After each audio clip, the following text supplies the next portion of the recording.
Question from Little Star. Hello po ate, tanong lang po, pwede po bang hatiin sa dalawang backpack po, yung 7 kilos po, tapos may sling bag pa po?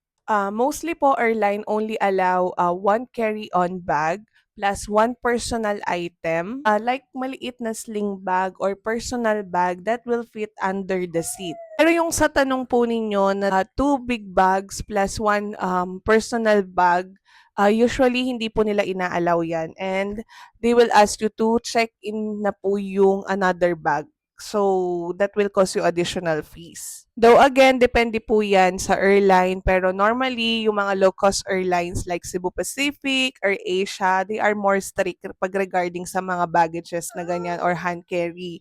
Pero usually sa mga big airlines like PAL, ganyan, they are more lenient. So, ang tip ko is one full bag plus one personal item per hand carry to avoid stress and fees. Other travel-related questions, leave a comment. We will answer them pagka meron tayong time. Yun lang. Bye!